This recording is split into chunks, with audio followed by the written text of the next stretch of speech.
Hello అండి, good morning అండి.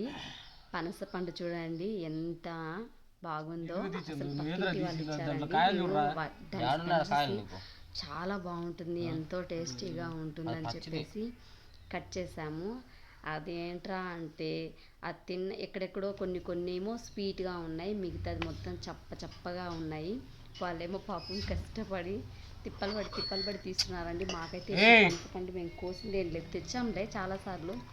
మా పాప వాళ్ళ భర్త కోసి ఇచ్చిండే తప్ప మేము తేలేదు. అది చూడండి పిల్లలు ఎన్ని పడుతున్నారు. ఆ పనస పండు అందరూ చేసేసిండండి. అంటే ఏదానికి గింజలు గాను చూడండి ఎలా పట్టుకొని ఎలా పీకేస్తున్నాడో వాడు. అసలు రావడం లేదు. అది కష్టపడి తీసిన ఒకటి రెండు ఉన్నాయనుకో, అవి నేను తింటున్నాను.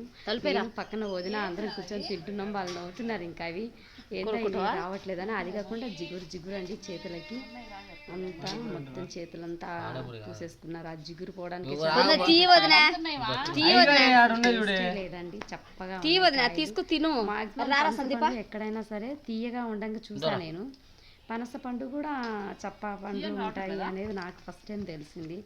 మాకు అన్ని పండ్లు ఉన్నాయి కానీ పనస పండు చెట్టు ఒక్కటి లేదు.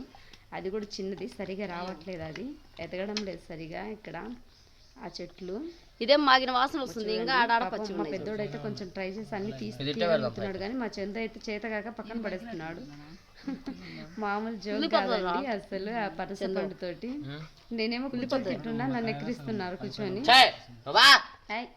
మ్యాక్స్ గాడు సతాయిస్తున్నాడు వాడిని. మేమంతా తింటుంటే ఇంకా వాడుకోలో వాడుకుంటది కదా. మ్యాక్స్ గాడు ఇంకా నేను తింటానని చెప్పేసి ముందుకు వస్తాడు. ప్రతి చిన్నది ఏం తిన్నాడో తెలియదు, ప్రతి ఒక్కడు తింటాడు. మ్యాక్స్ గాడు రెడీగా ఉన్నాడు అక్కడనే. చూడండి అసలు ఏమి బాబు. పనస పండు చాలా మంది ఎక్కువగా తినడం మంచిది కాదు అని అంటారు. అది నిజమా అబద్ధమో తెలియదు. ఒకసారి కామెంట్ పెట్టండి మీకు తెలుసుంటే. నాకైతే తెలియదు. నేను ఎందుకంటే నేను చాలా ఎక్కువ తింటాను. మన పిలిచి ఇచ్చిందంట, నేను ఇంట్లో ఉంటాం మేము కానీ మా పిల్లలు కానీ తింటుంటే తింటూనే ఉంటాం. ఇంకా అదే ఆ విషయం అయితే తెలియదండి. ఒకసారి మీరు కామెంట్ పెట్టండి.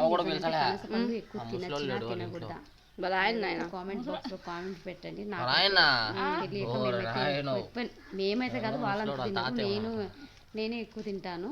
అవి ఏమనిపిస్తాయంటే తింటుంటే తీయగుంటే వెళ్ళిపోతుంటాయి కదా. చూడండి అన్ని ఎలా తీస్తున్నారు ఆ బంకకి. అది చూడండి ఒకటి సంబంధం లేకుండా అయిపోయినాయి అన్ని మొత్తము. మేము తింటుంటే చంద్ర ఎగతాలు చేస్తున్నాడు. మొత్తం ఏంటి కూర్చొని గిన్నెలో తీసినట్టు తినేస్తున్నాం.